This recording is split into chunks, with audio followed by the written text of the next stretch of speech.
Hello, my name is Joanne from 123stitch.com.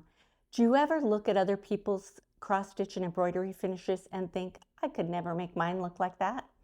Well, I'll have some videos that I'm going to link down below where I show you how to do some simple finishes that are easy to do and look great.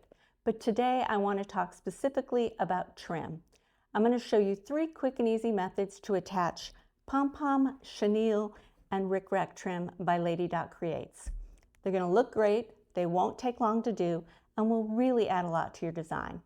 Before we get started though, make sure you are subscribed to our channel. Go down below and click on that subscribe button. I don't want you to miss out on any of our upcoming videos. Also, all of the products I mentioned today will be listed as a link down below. Okay, the first thing we're going to look at is chenille trim, and that is this lovely soft trim that is by Lady Creates. This color is called Peony, and it comes in 3-yard lengths. It's perfect for putting around the edges of little pillows or pin cushions. What I'm going to do is put it around the edges of this design. This is Springtime Sampler by Lizzie, and I finished this up as a little pillow a long time ago, but it needs a little bit something extra, and I think this trim is going to work perfectly. I'm not going to cut it because it comes in a 3-yard piece, and I could trim it down approximately where I need it. But this way, if I don't trim it, then I save as much of it as I can for the next project. What we're going to be doing is gluing it on using Aleene's Tacky glue. You can use a glue stick if you want. I find that this works best. It dries clear. As long as you can get a just thin, fine line on it, it works perfectly. Now you can sew this trim on, but because we're trying to keep it easier, we're going to glue it on. And also when you sew it on, where you do an overlap stitch around the edges, it gets little, it'll have little bumps where you, or indents where you stitch it, and then you kind of have to fluff it up. So I prefer to glue it on. And what I'm going to do is take some pins, and I'm going to leave a little tail, and we're going to start at the bottom. I'm going to leave a little tail there, and I'm going to stick a pin in the bottom, approximate bottom center, just to hold it in place. I'm going to be using some pins as we go along to hold it in place until it is dry. The pins pull out fine afterwards. They don't get stuck. I've tried it on lots of things and it works just fine. My glue, I always keep upside down in a cup or something so that you don't have that thing where you're trying to get the glue to come out and then you get too much. So all we're going to do is just do a thin little line of glue along the edge. You want to be careful, but you don't have to worry too much because it will dry clear. It won't show at all. So what I'm going to do is make sure I get this corner on, and then I'm going to stick a little pin in there. I don't want it to fall off while I'm waiting for it to dry. And just pin as you go along to make sure that it stays where you want it to be. There we go. And you can look on both sides to see what it looks like. This goes really quickly and is a great way to add trim to your designs without a lot of headache or a lot of work.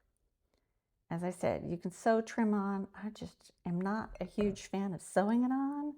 First of all, it's a little awkward to hold the pillow as you're sewing it, and then it just takes longer for me, and I don't really see an advantage most of the time, although I do occasionally sew my trim on. Put some pins in as we go. Get to the corner again. I will have a link at the bottom to show you how to make a pillow if you haven't made one before, and I do like to finish it up by having the opening in the back. So I will sew all 4 sides around and leave my opening in the back, and then I just cover it with something like those cute little hearts that I have there. I find that the pillow stuffs a whole lot better when I stuff it from the center instead of the bottom. That's personal preference though. You can do it however you like. I'll be showing you Pom Pom Trim next, And you can certainly sew the Pom Pom Trim on as, glue the Pom Pom Trim on the same way as I'm doing the chenille here. This comes in all kinds of beautiful colors. They're hand dyed. They're just a lot of fun to add to your design. Make it a little extra special. Pin in the corner. And if you've seen my videos before, you know I love Aleene's Tacky glue because it dries clear. Don't get little hard spots, and it just is so easy to work with. It's nice and tacky so that you have some time to work with it. It'll hold it in place for you, but you can move it around if you need to. If you have a glue stick or a glue pen that you'd prefer to use so you get a finer point, that works well too. I just had this bottle of Aleene's glue here, so I'm using that. Look how quick, we're almost done. And we're going to finish up the bottom here where they meet up.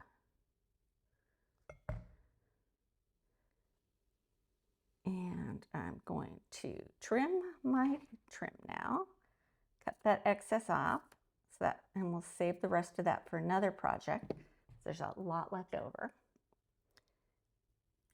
Going to have these ends meet up, so I'm going to trim it a little bit more. There we go. And they can just meet up exactly there. Put a little pin in there on both sides. Because it's fluffy and not a straight cut line, it matches up perfectly, so you don't have to worry about matching.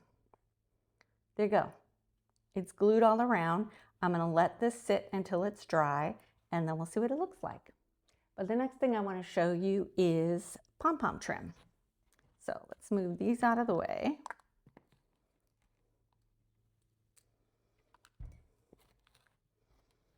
And for the Pom Pom Trim, I have this Honeybee Quaker by Primrose Cottage stitches that I had finished a while ago. It's finished as a flat fold, so I've got it all attached. I've got 3 pieces, the stitched piece with some batting in it, and then 2 backing pieces. And I like it a lot. I love the colors, but it's missing something. So what I'm going to do is add some Pom Pom Trim, and I'm going to add that right around the edges here. I'm going to glue that on, and I think that'll add that little extra something that it's missing. Now the Pom Pom Trim comes just like the chenille did. The advantage of the Lady Dot Creates Pom Pom Trim is it has the pom-poms on one side and the tape on the other side. Now I'm going to leave the tape on so I can glue it to my edges. But you can also take the tape off by snipping the little thread that is holding them together. You won't take the pom-poms apart. It'll just release them. So then you have just pom-poms, and you can glue that to the edge of your pillow or sew it to your edge of your pillow or your design, just like we did the chenille. This is easier to sew on in that you can get the overlapping thread that you're attaching it with right in the middle, but they're so tiny, it's really hard to hang on to. So I like to glue this as well. We are going to get rid of that end, and I'm going to be attaching this all around the edges on the bottom of my design, and I'm going to do it just because this is already attached. I can't do anything other than glue it on afterwards. So put a little line of glue down here, get it started. I'm not going to worry too much about that because it will dry clear, but let's start this by just attaching. I think that is going to make this look really nice. And because it's laying flat, I really don't need to worry about pinning it, but you could put some pins in if you feel like it holds it better for you. Tilt this up to get my glue line on.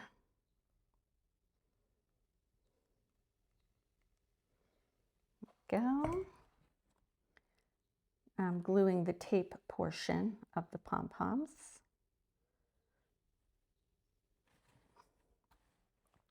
Now, if you wanted to add more on, you could add maybe some rickrack on the bottom, on the outer edge.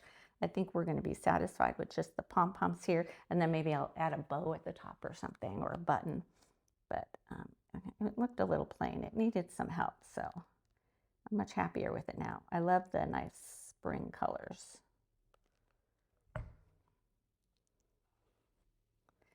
These lay on so nicely. And again, I'm not trimming it till I'm done, so I can save as much of this as possible for another project. You never know when you might need a little bitty piece. Really need to keep this standing up.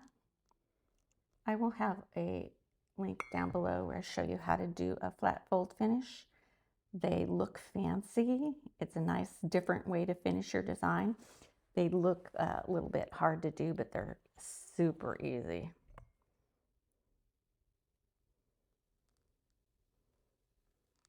Get this on here. Doesn't look like I'll have a whole lot of pom-poms left, but maybe I can use it for something. Go. We're almost done.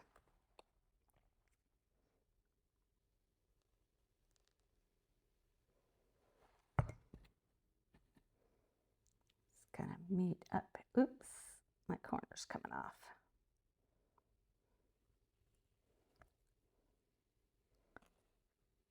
There we go. Trim it right where they meet up. These don't unravel at all, so if you want to attach them, you actually have to cut them apart.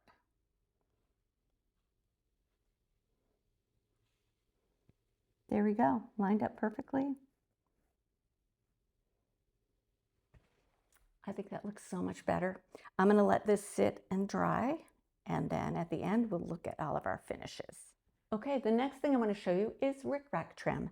This color is called Grace Green, and it is also by Lady Dot Creates, and it's a 1/2 inch rickrack. Now, a lot of times with rickrack, you see it around the edges of a pillow like this one. This is sewn in, and it is a little difficult because you have to try to get the rickrack, which is in a straight line, go around a corner. So it takes a little patience, and I'll show you in another video how to do that. But for today's purposes, we want an easier method, and that will look like this. This pillow is sun-kissed. The design is from Hello by Mathews. And I wanted to make it into a little pillow. I had a pre-shaped pillow form that I did a little envelope opening for. And because I didn't want tons of fabric showing, I added a strip of fabric at the bottom. And then to break up that little seam line there, I added some rickrack, which added, I think, a lot of dimension to the design. Would have looked a little plain otherwise. So I'm going to show you how to do this today. And this is sewn in, but it's one straight line and it's super easy. The design we're going to work with is called Wallflowers by Scarlett House. I actually finished this one a long time ago too, and it's been sitting around. It's kind of small for a pillow, so I am going to be adding fabric to the bottom, make it a little bit bigger. So what I did is decide how much fabric I want showing around my edges strictly on the design, and I decided 1/2 inch. So I did 3/4 of an inch all around, which allows me for a 3/4 inch seam allowance. For the bottom piece, I have a piece that is the same width, but I'm not worrying about the length right now. I'll decide that when I'm sewing the pillow together. The important thing is to have a straight edge here and a straight edge here. And on the Aida cloth, it's easy to just cut along one line of the fabric and have it straight. And this, I used a quilting ruler and got that straight edge. We're going to be adding the rickrack right here. And it's going to be easy to sew on because all we're going to do is do this one simple line. And we don't have to worry about the seam allowance at all. We have an extra big piece of fabric and we have our straight edge on the top. All we're going to do is line up the top little hills of the rickrack with the edge of our fabric. You can pin that on, you can clip it on, or you can just kind of hold it in place as you go. And because this is going to be in the seam, you don't have to worry about the thread matching. You're just going to take it to the sewing machine. You're going to stitch nice and slow, and you're going to stitch right down the center. It's actually really easy to do. Just go slow. Turn the slow stitch on your and mine has a where you can slow the speed down. Regardless, just go nice and slow and stitch right down the center. It's pretty easy to go down the center if you go slow and just kind of eyeball it as you go. Remember to keep the hills lined up with the edges there. When you're done with that, we'll be able to put this together. So I'm going to go to my machine right now. I'm going to sew this in place and I will be right back. Okay, I have sewn along the middle of my rickrack. You can see it's right down the center. You can be off by a little bit, don't worry about it, but it's pretty easy to get that line on there. And now we're going to, and I actually had like a light gray thread in my machine. It's not going to show. The important thing is that it shows on the back of your fabric. You can see something on the back of your fabric because we are going to be finishing that stitching line. So if it's not dark enough, you may want to take a fabric pen or any kind of pen and just draw over that line so you can see it. Now what we're going to do is we're going to do right sides together. Remember that we want the top, we want to do the, we're going to be stitching to the bottom edge of our stitching. So I find it easiest to just fold this down. And then on this side, we're going to line up our straight edges and pin it in place. Just make sure that we're lined up with the straight edge up there. And then we're going to go back to the sewing machine and we're going to sew exactly on this line. Again, go slow. This line is the line that you use to attach the rickrack. That's going to be our seam line. So we're just going to follow right down the line until we get to the end, and then we'll be able to open it up and see our rickrack. So again, I'm going to do that. Be right back. Okay, here we go. I have sewn this together. I pressed the seam down, and that'll have your little rickracks pointing up. And now we can finish our pillow. I think that looks really nice. I love it. So now all that's left to do is determine how much fabric I want showing on the bottom. How big do I want my pillow to be? Then when I've determined that, I'll cut a piece of backing fabric that's this size, right sides together, sew all the way around. And then once then I turn over the back and I open the back up, cut a little snip so I can turn it inside out and stuff it. And then that's where I put the little, I sew it closed and then I put the little embellishments on the back to close it up. There, again, there'll be a video down below where I show you how to do that. But that's a nice, easy way to add rickrack trim to your design. So I am going to finish everything up. When the glue is dry, I'm going to show you what everything looks like. Okay, let's take a look at our finished projects. First, we have the little pillow with the chenille trim. I love the chenille. It's like a warm, fuzzy blanket. And then here is our flat fold with the Pom Pom trim around the edges. Looks so much better. Love this. Beautiful. And then lastly, here's a little pillow we made with the rickrack trim, finished with the hearts on the back. I think they all turned out great. These are some simple ways to use trim that don't take too long, but add a lot to your design. I hope you enjoyed today's video. Don't forget to subscribe to our channel. If you have any questions or comments, please let me know down below. I love to hear from you. I'll see you again soon.